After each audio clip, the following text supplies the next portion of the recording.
Hello, Real Living Key Realty Associates and Friends. This is Mario Como from the St. Clair Shores office. I've had a few people reach out to me that seem to want my input on the government programs that are out there and what I'm experiencing in regards to SBA and Paycheck Protection and economic disaster relief. So here's a quick update. I spoke to somebody at the SBA this evening.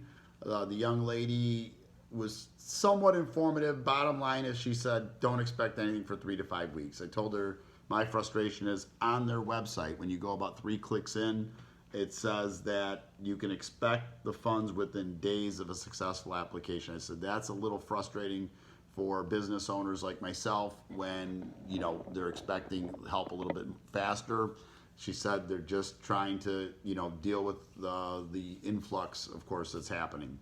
So, but she added a couple things. That number one, it is up to $10,000. There's going to be some factors. They got to review the application, and that it says on their website, and she's saying that it's actually going to be a grant. So that money's going to be forgiven. So the silver lining to me is that if that came through and it was forgiven, or I got the Paycheck Protection, I probably would get forgiveness between $10,000 and $18,000 is my calculations. So if they're willing to forgive $10,000, I'll just keep my fingers crossed and pray that it actually comes through, because that would be a huge relief in the coming months. As far as Paycheck Protection, I personally have gone through Citizens Bank.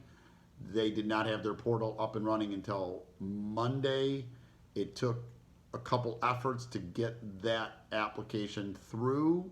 And today I spoke to the branch manager, and she was actually happy to hear that I was able to complete my application, because she was getting so many calls of people that got stuck with a issue with the portal, having a tech issue. And I personally had that happen, where it kept asking for 2 bits of information, yet it didn't allow you to input that information. So it wouldn't let you continue. But in discussing it with that person, she said that their site also crashed. So they're still trying to work through some bugs. And then it's just like HUD or Fannie Mae. You submit the information. She said they're going to ask for some supporting document to be uploaded, supporting documents. I have the information that I need on the ready. I just need to get the request from them to upload it. Again, with economic disaster relief, which does come directly from SBA, and the Paycheck Protection, which is via an SBA approved lender, you can be a sole proprietor. And I kind of feel like a lot of the agents that work within the company don't realize that you are running your own small business.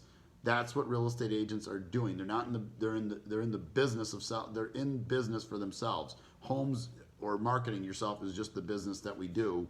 But at the end of the year, you're filing a Schedule C tax return, and you don't always have to have a separate checking account to be a sole proprietor. But as long as you fill out a Schedule C tax return, which you must as a 1099 person, you are a sole proprietor and you have a business. Now, that being said, another associate deals with Bank of America, and on the Bank of America website, they would not accept an application unless you had a business relationship with them. But the reason I believe that that's the case is, number one, is that they have the most applications. From what I heard a couple days ago on the news, they have the most applications of any lender in the country. So they're trying to manage how many applications they get, and they're trying to qualify it to be, number one, people they already have a relationship with, and number two, that the person has a business banking relationship with them. You don't have to have a business banking relationship to be a sole proprietor. You are a sole proprietor. Just go look at your tax return. Lastly, I'm debating about, unemployment. SBA said that you can apply for unemployment. I have refrained from doing that because, like many of us in the company, we still have pending transactions. So although I've had a heck of a time trying to close a deal this week that has become very frustrating, I have a few other pendings that will pay me in April. So there's no reason to ask for unemployment when you have to show if you've had any recent income. So I don't expect to be out of income until about May 1st. Unfortunately, even May 1st, we may be quote unquote allowed to show houses, but we won't have income. So I anticipate there's a high likelihood, depending on what happens with these other programs, that I may go apply for unemployment around May 1st and pursue the state. So in the meantime, if you can't find something at your local grocery stores, I'm a big fan of Menards. I like to go in there. I've had a couple projects going on around my house during the quarantine. In the meantime, I picked up some delicious Twinkies. So I will survive another day. I hope you guys do too. Talk to soon.